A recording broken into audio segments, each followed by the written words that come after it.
Hey, welcome everybody. I am really excited here. I've got a really dear friend of mine, Dr. Tom Preston, who has been a really incredible mentor in my life and somebody who's just offered a ton of value around values. Imagine that. And we were just kind of kicking things off and talking about how important values have been in my life and also in Tom's life.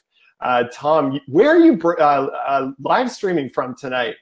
Today I'm live streaming from the beautiful southwest part of Florida, a little place called Marco Island, where my wife and I have consciously chosen to spend the winter. Beautiful. And I keep getting these wonderful Facebook messages from you of kayaking from these enchanted beaches and just loving your life. And the incredible thing, you're also at the same time managing a very productive and successful coaching career at the same time, which is pretty amazing. Yes, it's definitely living my life consciously, my ideal, which I'm sensing we're going to segue into at some point, Norm, for sure. Absolutely. And that was my next question. So I wanted to hear from you. How is it that, uncovering your own values, how is that, infiltrated into your life? What value has this been to you? It's been literally, it's one of the most important days of my life, Norm, right? I would say that probably the most important day of my life is the day I met my wife. I would say 5 of the other most important days of my life was when my children were born. And I would say that, right up there in the top 10 was the day that I discovered my values, right? Mm-hmm. Because what it did, Norm, is it answered so many pondering questions. I've naturally been a curious little SOB almost my entire life, right? My mom always was like, I want you to have one just like you, kind of that energy, right? Because I wanted to know how stuff worked and I wanted to understand things in the universe and my role in it. And I was asking, kind of, by some people's standards, some crazy, questions when I was a pretty young guy, right? So wondering where I fit and wondering what my role is. And when I heard people talking about their purpose, yes, their why they were here on the planet, right? Well, I contend that our values takes that whole construct of why and our purpose and gives us a medium, an actionable platform upon which we can then actualize why the creative intelligence loved us, into existence, to be here, to perform our gifts, to the world, right? So 100% values has been an extremely important thing for me. And, if you just even look at my life, Norm, right? I mean, by today's standards, we've got 5 daughters. By some people's standards, that's batshit crazy, right? But by my standards, or by my wife and I's standards, where family is literally one of our top, or actually our top value, it's like, that makes perfect sense. You can completely understand why we would have 5 children when family, fits that high. Discussions we've had and there's a lot of things, Norm, in my life, just to look at family as one aspect of this values piece for a second, right? There are exotic, my wife and I have traveled extensively. I don't want to sound like I'm crying the blues here at all, but, there's a lot more exotic trips we could have taken. There's more exotic sports cars I could have driven in my life, but I chose to do things like, have an education fund for my daughters so that they could have the opportunity to go and go to university for a paid education, right? Those are things, those are behaviors that are direct flow downs from my values, right? And what I've found, Norm, and this is the piece that I hope the audience gets, right, is that I'm excited about this day, Norm, right? But what I'm hoping they get is that when your goals and priorities, which regulate your behaviors and the habits that are formed in your life, when those flow down from a clear awareness of your values, life just takes on a whole other level of meaning. And a lot of the ought to, got to, should, have to nonsense that rambles around in at least in my brain at times, and many people's brains based upon 20 plus years as a coach consultant, that stuff just starts to leave, and you get that velocity vector about making decisions like investing a decent amount of income to come here and spend the winter in South Florida, right? Completely in alignment with our values. And again, no surprise, Norm, guess who's coming to visit this winter? The kids. The kids, right, of course, got it. Yes, of course they are, because that's a value, right? So anyways, I don't know if that exactly answered the question, but hopefully it provides a little context for our audience today. Absolutely. I think we're getting to know you a little bit better. We're certainly getting to know your values. Now, for people who are just getting started in this, I want to hear a little bit more, like, where do values come from? I think this is an important thing to look at, is like, they are unique to each individual, right? But where are they sourced from? It's a great question, Norman. I mean, we could spend the entire hour just talking about that, but to try and be as concise in Cole's notes or Cliff's notes as we could be, I want to create just a little bit of context for the audience in my worldview. And I don't want to dictate or project my values or worldview onto the audience, but hey, we're sharing, right? Yeah. So the context for me, Norm, is this. We are truly spiritual beings here having a human experience, right? Yeah. That's my worldview. Okay, so from that space then, one of the questions, philosophical questions that comes up for me, which brings us to the answer, or my answer to your question, Norm, is, why did the loving intelligence, the creative intelligence that I call God, why did God create humankind in the first place? What are we here? Why are we wearing these gorgeous earth suits, Norm, as spiritual beings? Why are we here having this experience? And the answer that makes the most sense to me, Norm, because it is an unanswerable question, but the one that makes the most sense to me is because we're here to experience life. We're here to express ourselves. We're here to understand the wholeness and the infiniteness that is the cosmos, that is the universe, that is God, right? So the answer to the question, where do values comes from, kind of comes from that context in my mind, because it's commonly referred to in my world is that our voids come from our values come from our voids. Right. Okay? So watch, why would that be? Well, we're inherently looking to express ourselves and experience life. That's like that's a factory installed thing for being a spiritual being, having a human experience. Okay. So as a result of that, we're looking for, our radar screen is looking for ways for us to become more whole, more complete, to understand the richness and diversity that is the universe. Yeah. So what will drive us forward to explore and experience is a void, right? So as an example, Norm, right? It's not a direct value of mine. Money is not a direct value of mine, but it's linked to another very important core value of mine, which is family, right? And I wanted to provide that. Where did that come from? Myself, as a young child, I heard a lot of arguments in my family around money. We were I'm not crying the blues. It was a perfect experience for me to be where I am in life. But, my dad's 80 years old. He still has a mortgage on his home, for heaven's sakes, right? So it wasn't a big value for him on the financial front. And so, we were the lower middle class family that just kind of lived paycheck to paycheck.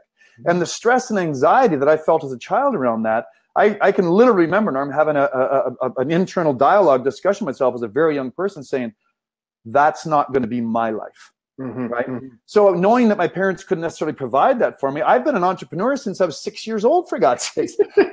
Norm, I sold greeting cards door to door when I was 6. I had my first paper route when I was 9. I worked full time every summer from the time I was 12 years old on the local farms that we had in my area. Right. And again, that was a choice I made. But what drove the behavior, right, was a void around finance that I was filling. Now, again, it's not a direct value, and we're probably going to talk about linked values and so on, and I'm here in a second.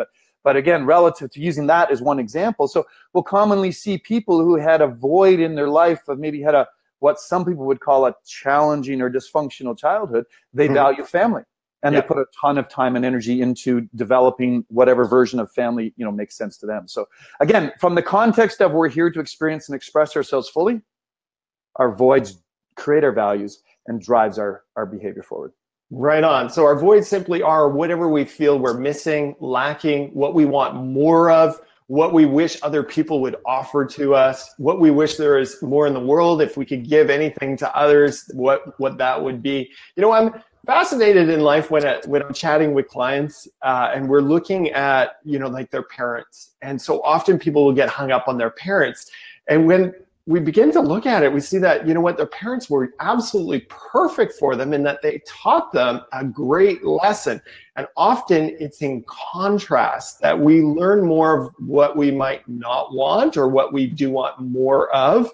So there is perfection in the universe happening all of the time. And I'm going to say, especially in those times where we feel that there's something amiss or awry, that's just deepening, our future value and what we want in the world and priming us for our future selves.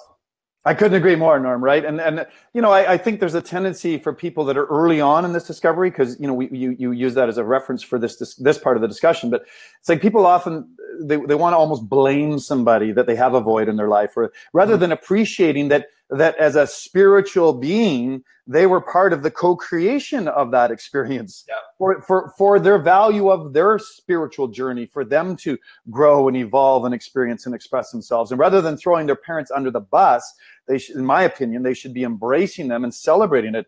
And again, you know, I call it, I like your words probably better, Norm, contrast teaching. I used to call it reverse teaching, but you know, a lot of times we see things that happened in our life and say, we don't choose that. We choose the opposite of that, you know, because of this experience, right? So I think there's tremendous wisdom in what you just shared, and it's been my experience as well. Awesome. I often say contrast creates clarity, right? Yes. Through contrast, we get clear on things. Okay, so I'm curious because we've got a group of people in the other room, and they were talking about how, you know, they look through the DeMartini, who we want to do a shout out right now, Dr. 100%. John DeMartini, who is like, I don't know if he's the founder of this work, but he's really helped evolve this work. And certainly your understanding, you've been a primary teacher of mine, but he's a phenomenal man. If you want to go deeper with this work, give Tom a shout out. He'd love to work with you, or you can pick up one of Dr. DeMartini's books for sure.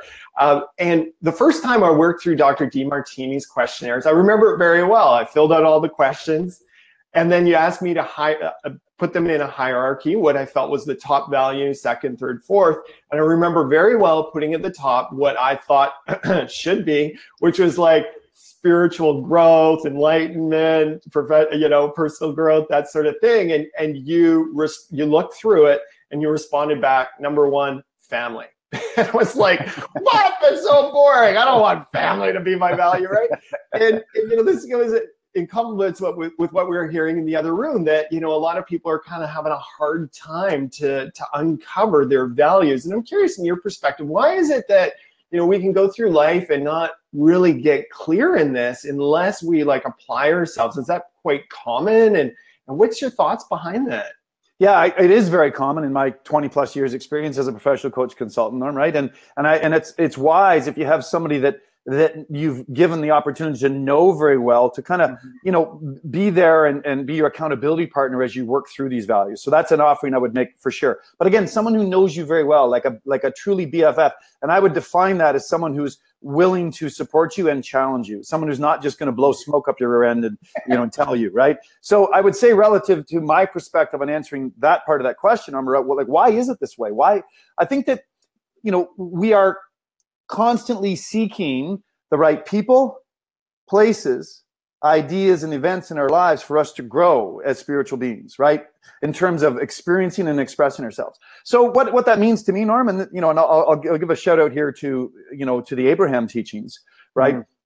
That we're on this full-time sort of like experiential trip where we're looking for, again, as I said, the right people, places, ideas, and events for us to grow. So we're gathering data all day, right, about what we might love, what we want to move away from, what our contrasts are, and so on. So, but almost because we haven't invested the time to do the introspection, to do the reflection, to really know ourselves well, we buy into somebody else's dreams, somebody else's values, someone else's priorities, right? And this causes, in my experience as a coach, causes a lot of angst for a lot of people, right?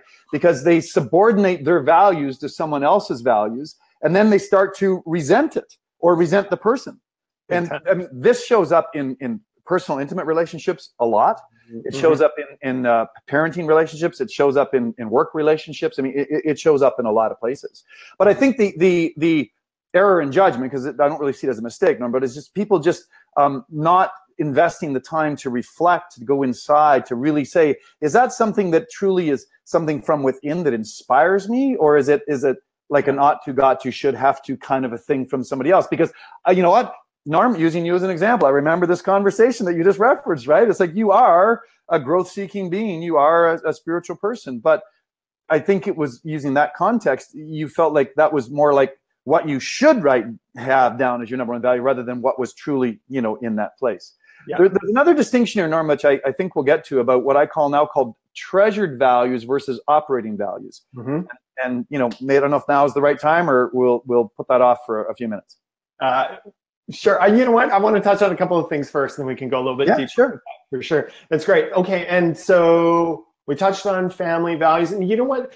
The number one thing that for people to become aware of where they are subordinating their values for something else is when you are shoulding on yourself, right? Yep. If you're saying shit a whole bunch, I really should do this, I should do this, and you just never make time for it, that is a red alert that you are inserting somebody else's values and you're off track there. You had an interesting quote earlier, how you were talking about procrastination. Can you touch on that right now? Yeah, for sure. I'm doing a talk in Toronto in a few weeks, Norman. I was, reflecting on what I might choose to speak about, and this came up in meditation this morning. But I think what I shared with you is that if you want to live, or one of the keys to living a successful life and having a successful business is to procrastinate. And again, and procrastination as a word gets thrown under the bus all over the place. People, I procrastinate, I suck, and people use it as a weapon to self-flagellate, beat themselves up, right? Exactly. But I would offer this distinction in the language, Norm, right? Is that if you want one of the keys to a successful life and business is to procrastinate on anything that isn't connected to your values, right? Yeah. Because, what I find, Norm, when I go in and consult in business now a lot is, not a lot, pretty much every time, but there's always exceptions to rules, is, you go in and people are on the wrong seat in the bus called the business of their life, right? And they're not inspired by what they're doing. They're doing it because it's their job responsibility or something, but it doesn't connect to their values. It doesn't connect to what's important to them and their priorities. And they're never going to be as good at that as they would be as if they were truly doing something that's inspired, that's flowing from inside out, that supports their values, right? So, one of the things, just I keep coming back to this, Norm, because family is my number one value, but people say, like, my God, like, 5 kids, like, oh my God, like, and I meet their 1 or 2 kids and I go, damn, if I had kids like yours, I'd have 1 or 2 kids too, but again, here's the thing, Norm, like my wife and I have talked a lot about this as we get a chance to breathe and reflect after, our daughter's been from 19 to 27 now.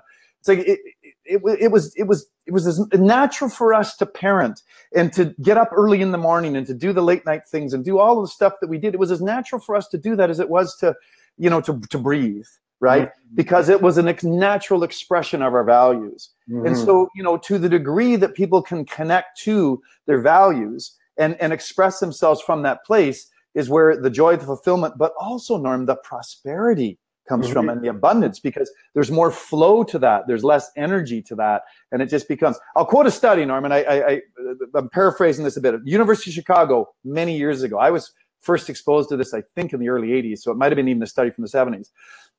But they took a business class and they looked at why they were there. And the 2 metrics they wanted to break down, Norm, is, are you there because you're inspired to do the work that you want to do as your career? Or are you doing it for the money? Right. 90% of the class was there in that program for the money.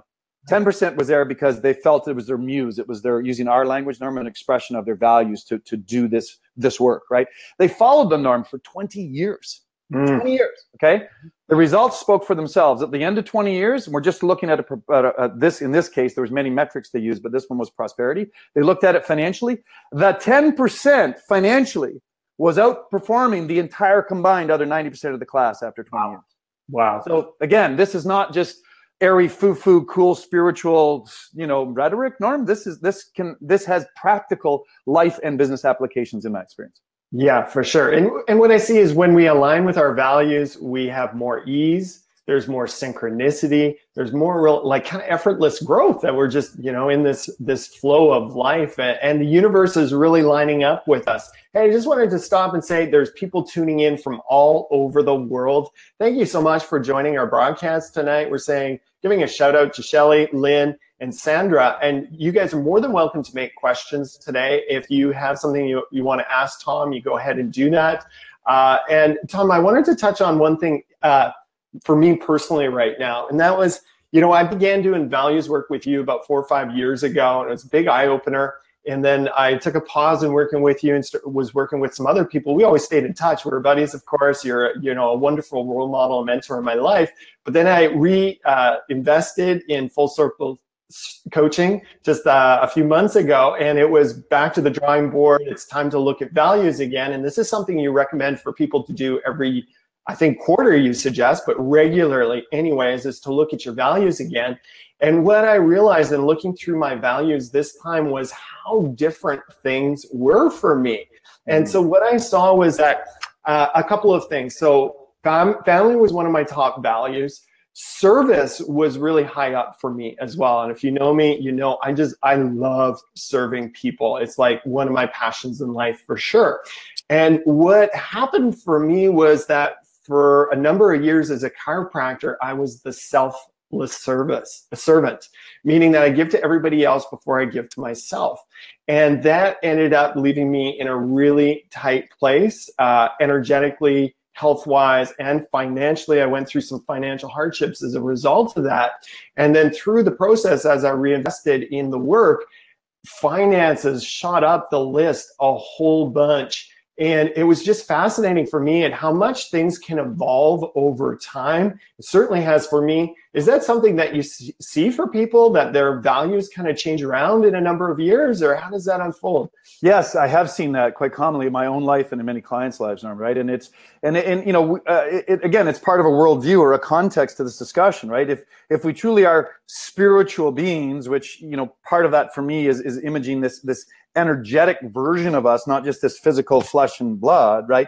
Well, that, you know, the energy changes, it moves, it's part of the basic fabric of the universe. I mean, when Einstein said E equals MC squared back, you know, 100 plus years ago, he was suggesting that energy and matter were interchangeable the closer you get the speed of light. So the very context of this dialogue, I mean, is that it does change. And that's why the hierarchy of values, which you touched on briefly a bit ago, is so important in my mind, right? Because when you look at your hierarchy of values, you can then allow yourself to make decisions based upon, you know, your hierarchy. So, and again, and this does change. I have not as commonly found that the values change. Like you might have 4 values and then, you know, 6 months later, those values don't even show up and you've got 4 brand new ones. I don't see that very often, but I do see that the hierarchy of those values and therefore the goals and priorities and behaviors that trickle down from that definitely do change. And again, I go back to the context. And I think the reason for that is because it's part of our factory installed nature to want to experience life and explore life and express ourselves, right? So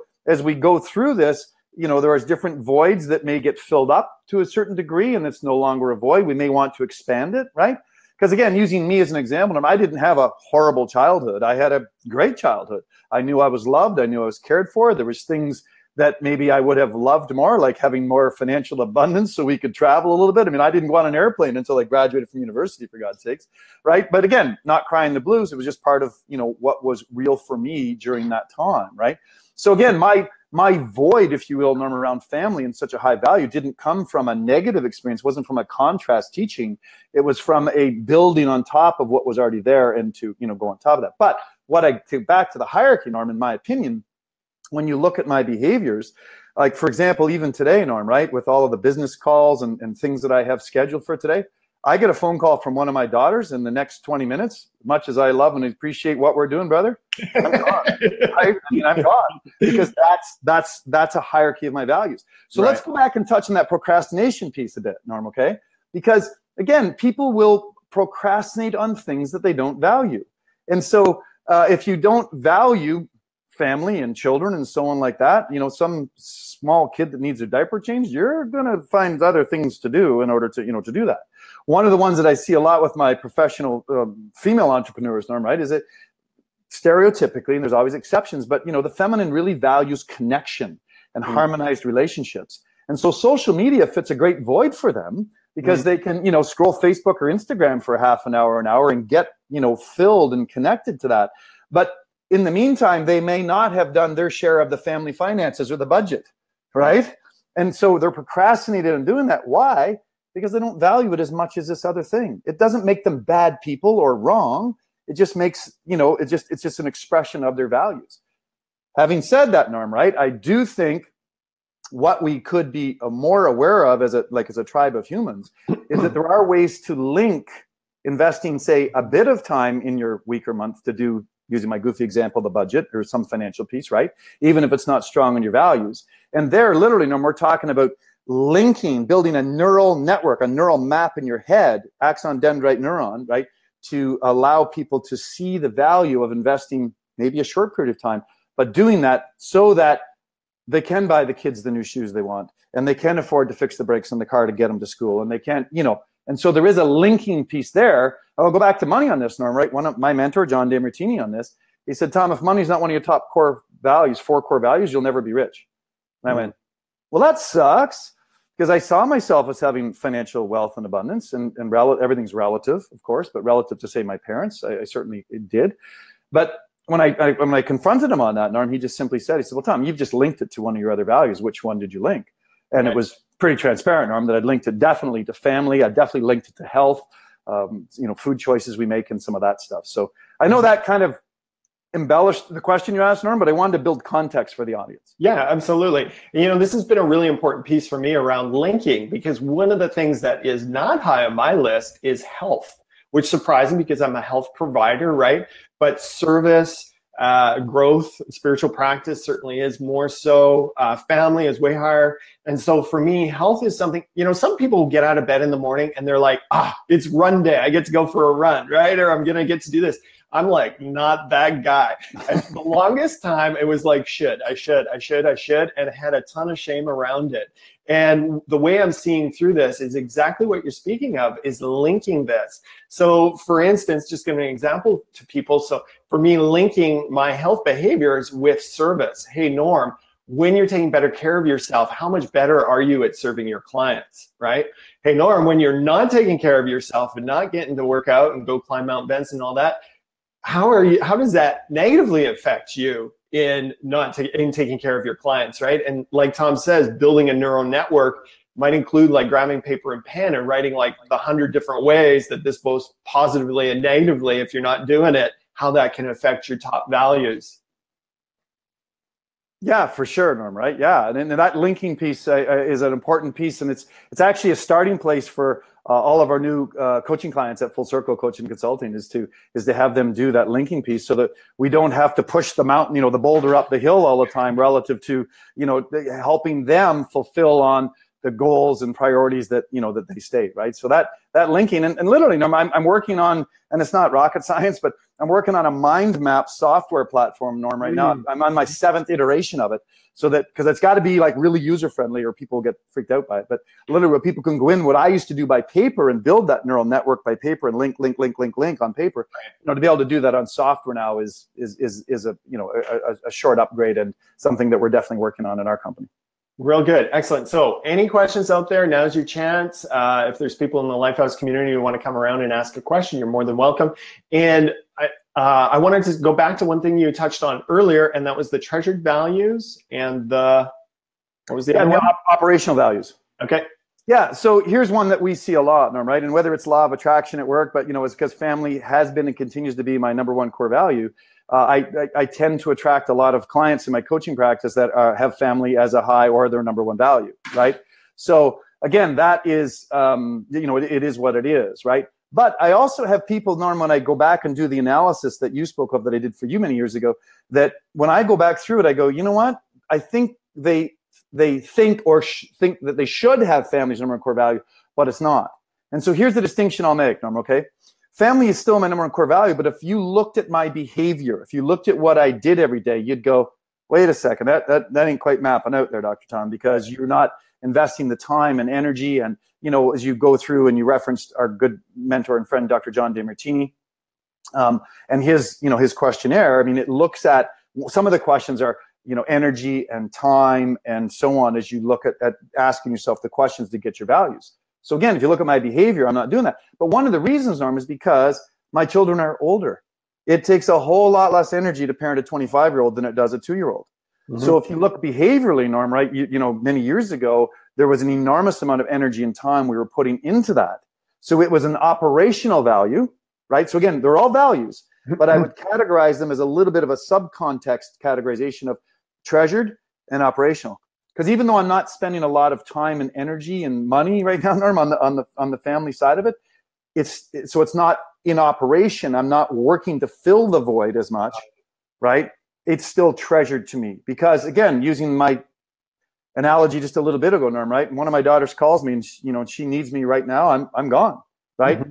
So again, because what I found it did, Norm, is it made some clarity for some of my clients in myself, that, just because you're not putting a lot of time and energy into the value, because the void's been filled for whatever reasons it was there for you, doesn't mean that it's not a treasured value of yours. Mm-hmm. And it really gave people the time to relax and to just, get more clear and concise from the inside out about what their values really were. I got it. Thank you. I hadn't figured out that piece yet, but I just got it for sure. So the treasured value, yeah, we could fill that void. So it's not something we're working on so much, but it's very cherished to us. Yes. And if there was ever, where that got rocked or did become a void, somebody needed you, your family needed you, you'd be there in an instant. Wonderful. Okay, cool. Hey, Kate tuned in. Excellent. Hi, Kate. Welcome. Cool. Hi, Kate. That's great. Excellent. So I think we did really great for today. Oh, I did want to touch on one other thing, and this was a new exercise that Coach Fraser was doing with me last call, and that was about helping me clarify the hierarchy of my values. And what he was having me go through was, we were looking at things like family and service, and which one was higher on my hierarchy of values. And he asked me the question, okay, so if you could see your family for the rest of your life, but you couldn't serve another chiropractic client, which would you choose? Or if you could serve at a very high level, but you couldn't see your family for the rest of your life, which one would you choose, right? And so that's a really great question to have people to look at. If you could have one or the other, right, which one would you choose? And go down the list. That's been a really effective way for me to start to gain clarity of which one really is my top value in creating that hierarchy. Okay. Yeah, it's a great question, because if I could have this but not this, which would I choose, right? And I think the other piece here too, Norm, I just want to touch on, and maybe we'll get a question or two as we get close to the end of this, but I want to make sure that people don't try and moralize this discussion, right? Yes. This is not about being right or wrong or good or better or whatever, or anything like that. It's more about you understanding yourself, from the inside out. And I can remember, and I've talked to my good friend John DeMartini about this, so I won't be speaking out of church here, right? But there was years early on where my beautiful wife Shelley couldn't stand John, couldn't stand this guy, right? And she's like, I don't get this guy. He's this and he's that, and he's fake and he's phony and he's whatever. And then when I really boil it down, because they're both exceptional human beings, what I realized was my wife was at the time, many years ago, she was sort of judging John that family wasn't one of his values. And if you looked at his behaviors, it was obvious that family wasn't very high on his list. And he talks about it openly, right? But because it's so high on my wife's list, she saw the contrast in values and then tried to moralize it that, in order for me to be right, he's got to be wrong. And that's in my opinion, an error in judgment that I see repeatedly. And I'm really hoping that the audience can hear that clearly and doesn't try to moralize this discussion. It's strictly an inside out piece. And you can understand people so much clearer. When I'm going through life, Norman, and just, down here in South Florida, and this truly is God's waiting room. I will commit to that, right? There's definitely a lot of blue-haired people down here. Right. But you're watching people go through their lives and do their behaviors. And it's like, well, why were they doing it? Because they value it, right? That's why, right? Yeah. So it's able for me to understand the human tribe better and have more empathy and sympathy and for other humans, because they're just doing the best they can with what they know how to work with, right? Sure. I mean, absolutely, all any of us can do, right? Yeah, for sure. Hey, we've got a question, a fellow here who's got a question for you live in audience. And cool. This is Liam. He's a high flyer, one of our clients. And I'm going to turn over the mic to Liam. You can throw these on. And then you got well, that's helpful. High flyer, you speak so well, me. Well, I guess high flyer is not the best of terms, considering this. Norm's a lot taller than I am, and now I'm way down here. Hey, Liam. Hey, Tom. Really stoked that you're here, and I'm just curious what exactly your favorite exercise might be when it comes to getting clear on values. Well, it's great, and I'll put another shout out there to our good friend Dr. John DeMartini. And if you go to drdemartini.com, he has a values search exercise that you can do online. And then when you do the search, Liam, it literally you input your data, and it will spit out a result for you. So that is an online tool that I'll reference because he's put a fair bit of effort into that. Right. In terms of just being able to go out and do that initial search and discovery on your values. Was that did I answer the question, Liam? That should help. I mean, that just gives me a resource I can go see later, right? So yeah, for sure. Yeah, and then I would offer too, Liam, that once you do it and you get your hierarchy of values, go to somebody that you really trust, that knows you and like really knows you inside it, forwards and backwards, and then run it by them. And definitely do that exercise that Norm had suggested that Coach Fraser had for him, which was, if I could only have this and not this, which would I choose? That's a great exercise to really clarify whether this is truly something that's important to you and you value, or whether it's It's a should or not to, or I think I should have this in my life. Thank you. Absolutely. Great question, by the way. Thanks. Oh, yeah. Better hand this over. Yeah. Awesome. Good stuff. There definitely was a vertical difference in your heights. Just say. This physical stature, though, this dude is a spiritual high flyer for sure. 100%. You could feel his energy from across the distance here. So awesome. Excellent. Okay. Anything we want to touch on as we finish up here today? I don't see any questions that have been asked. Do you have any final comments, Tom? I would just say this, Norm, right? That again, I'll go back to this being one of the most important days of my life when I distilled my values. And again, I do encourage people to look at it regularly. Quarterly, for a lot of people, seems like a little bit too much. So at least once or twice a year, go back in and just double check. And particularly if you're seeing yourself, starting to procrastinate on something that you used to, value a lot and do more spontaneously or more directly. Because likely it means that there's been a hierarchy of value shifts. And again, rather than using it as an excuse to beat yourself up, you use it for a moment of clarity, right? So then you can just own that piece, right? And then from there, you can move on to make, other and/or if more direct, more concise, more fulfilling, commitments to yourself and your family and your business. Beautiful. Well, I want to finish with this. I just thank you so much, Tom, for everything you've offered to me in my life. And number one, I want to thank you for modeling what you teach. It is so clear with your Facebook posts and whatnot. It's like this man is aligned. He's living according to his ideals. And this is what he teaches his clients, which is way cool to learn. We're not just learning some exercise for the sake of doing an exercise. We're seeing it in practical realization for you, which is really, really inspiring for me. And it's one of the things that has kept me continuing and being in contact with you throughout the years. And I look forward to an ongoing relationship with you for years and years to come and continuing to glean your wisdom. So, and I think I'm speaking for a lot of people too who are part of the Full Circle tribe and even the chiropractic community and all the clients around the world. So, hey, for everybody who tuned into today's video, if you found value in this, which we've been talking about values all day long, I hope you did, right? If you found value in this, please hit share. You can post this on your wall. You can share it with your friend. And, at the end of the day, I really believe that this is one of the most important, if not the most important things we can do for ourselves and also the world. Because when we're clear in our values, it's like we know ourselves, right? That old saying, know thyself first, right? So this is a really, really important exercise. And you can pass it on so simply through the Facebook world by just hitting post. So you can do that today. All right. Thanks so much, everybody, for tuning in today. Tom, enjoy Florida. Enjoy your family. And thanks for being in my life, buddy. Thank you, Norm, for your kind words and for creating this platform. It's an important platform to get some really important information out to the world. Thank you for your gifts. You're so welcome, man. Okay. Have a great day. See you, sir. Awesome, Tom. That was great. That went very well.